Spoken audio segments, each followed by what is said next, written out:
we have another funny guy in the building. What? Mr. Daniel O'Mara, how are you? I am good. How are you doing? First time on this show, right? Yes. First time in the studio since it was repainted. Oh, no.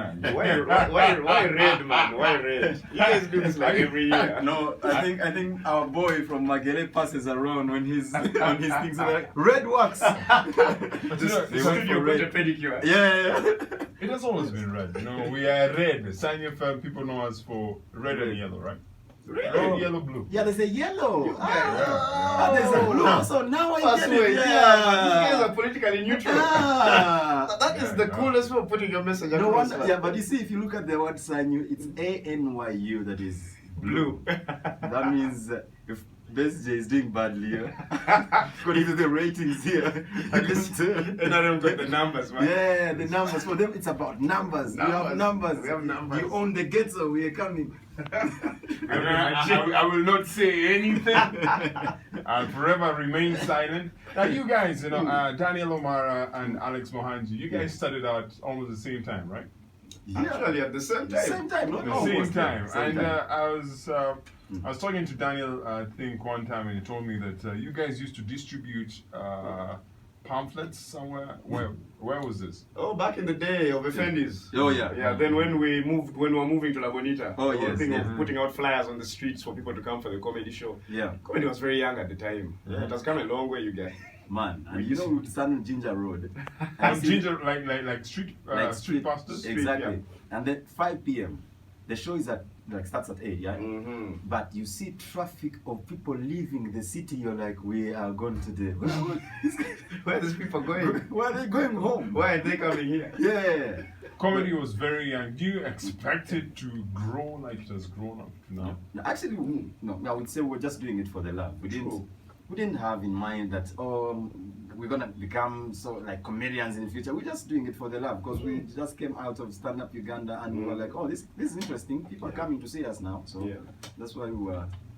So you guys met at Effendis, or you were friends before that? We met at Stand Up Uganda. You met at Stand Up Uganda. The training for the competition. Oh, there was a trick. Yeah. I'm a foreigner. I didn't know there was a. Foreigner, people from Kenya, not foreigners. You guys are next door. Yeah. But You you're can't say, oh, I'm abroad, I'm in South Sudan. You can't say that.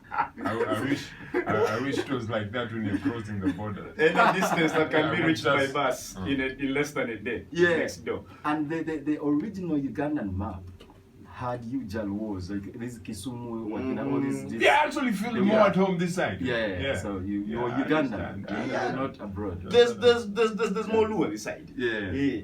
But yeah, it has come a long way. The more refined Luo is back there. That's what they say. By the way, that the lazy ones stayed, and the ones who were aggressive said, let's go and look for more. And the ones that look better. No, you guys are just bigger. And the ones that look better. More fish. We have bigger noses, you can tell, Depends on your definition of sex. The Luo night has started. They're going to start arguing about Jipira and Labong. Yeah, but we met at the on the auditions on the day when we were, we couldn't know because people were many. Yeah. Until we were like 25. We were cut down to the top 20. Yeah, top 20. Then we met in the basement of La Bonita officially. Yes. As the guys were supposed to start the training. Then we went through a 2-week course. Yeah. 2-week training course. And then the competition began. Yeah. Yeah, that's where the funny eyes began. But we Do you were guys friends, still, but it was still a the competition. clique, Yes. that clique that was there, do you guys still interact? Do you see each other? Like, which cliques, which people are there? Like, give me names. Salvador, I'm very sure was among these Salvador was guys. there. Pablo is there. Pablo, Mendo. Mendom 70.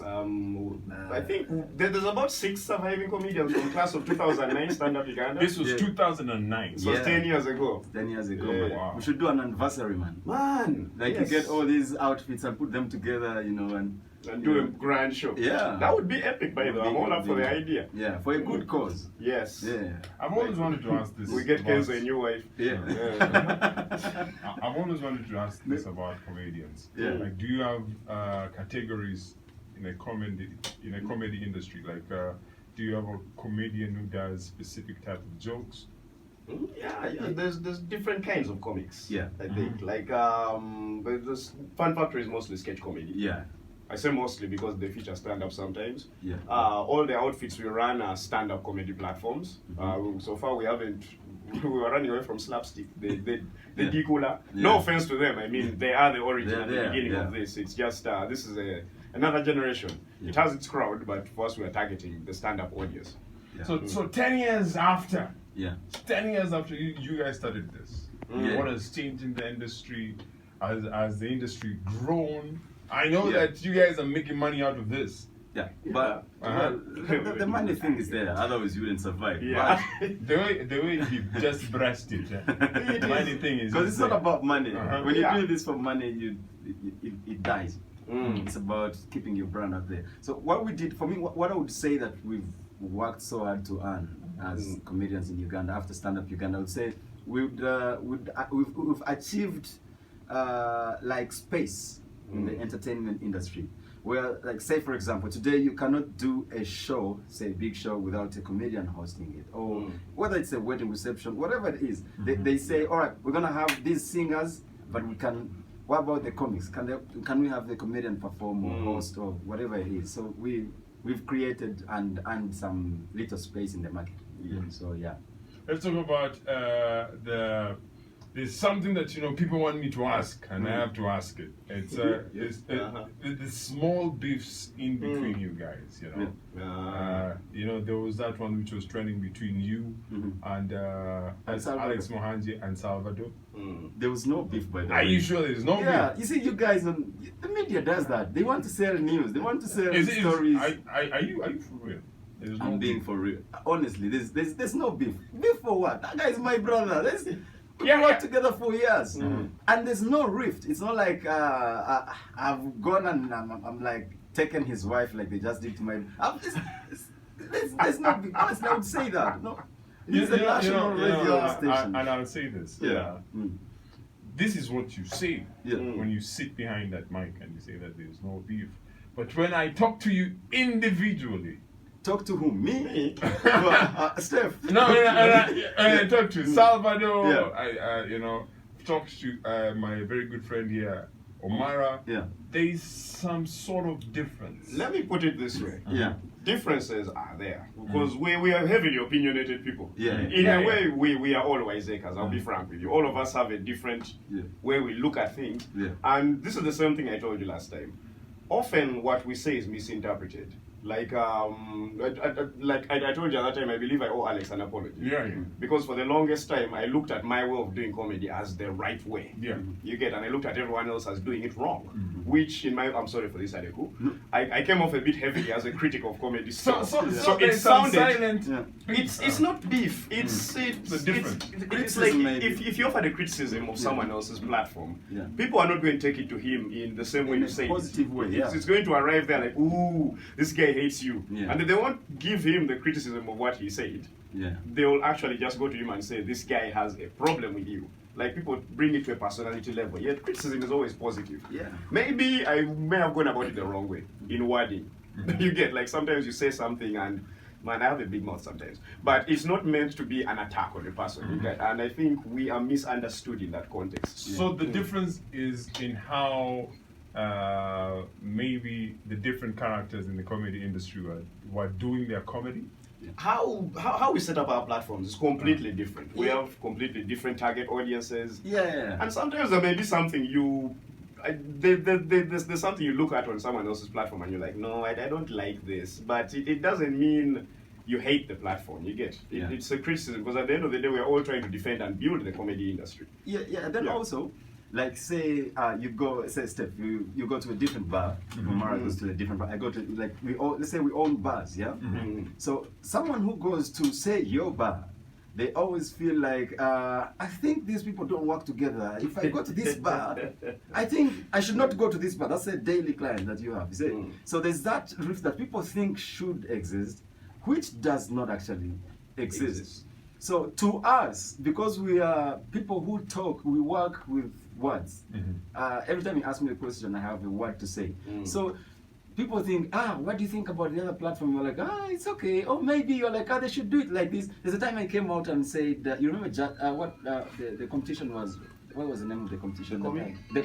Was the comic, Yeah. Yeah, I came out and said that's not the way you should, approach, creating comics. You don't put them on TV before you train them. Yeah, yes. And it blew up. Everyone was saying, this guy is hating on the whole project, what? But I was right. Because the way they did it, along the way they lost the young comics, and I'm sure where they are right now, they don't want to become comics again, because they were not taken through. It was embarrassing. Okay, one of the reasons why people assumed, you're saying that it's an assumption that there was a beef, especially between you and Salvador, is that when he started his event, that's when your event was really picking up. Yeah. No, you see, today you can't say you're the only sole proprietor of whatever it is in the world. And I said it to every comic, to every person. Use the position that you have today, because tomorrow someone is invading your space. Be it this radio station. There are radio stations who will say, it's a competing world. You have to always be on top of your game. So I cannot come out to say, no, don't start up a club. No, why are you doing no? How dare you? You can't, because tomorrow they are the same. That's how I started. We used to work at Laughters, and what was it called? We started with Crackers, then we split up. Laughters. Then split up. So you guys split up amicably, There was you decided that let me go my way. Exactly. Like how he said before, Omar said, I always personally, I always wanted us to do some things some way, which I wasn't seeing happening. The time we had laughter. So I said, what if I put up an outfit and it's me doing it, and I'm doing it my way. You get, and that's how I said, okay, guys, you're doing it like this. Let me go and do my other thing like this. This is my formula for the industry. Exactly. And so that's not beef. And even if they had created beef, it wouldn't be seen, say, for example, because we had agreed. We didn't fight. We said, all right, you go do your thing. And the industry is really the same. It's like the same platform you're playing. It's the same tournament. Say it's the Premier League. You're in it. So you can't say don't score 8 goals. Why are you scoring? Why are you like this? Yeah. So you guys are like Man City, Man U, Tottenham, Arsenal. Yeah, exactly. Okay, I don't know the references. But the general idea is, yes, we disagree. That one is there. It's a constant. Like Alex knows how vocal I've been about the use of musicians in comedy. Yeah, that's why I wanted to get back into that. The use of musicians and comedy, do they go hand in hand? We're going to talk about vulgarity, which you mentioned the last time you were here. We're going to talk about stealing content. That's interesting. Stealing content. This has also come about. If you want to get in the mix, the drill, you can always call us. It's very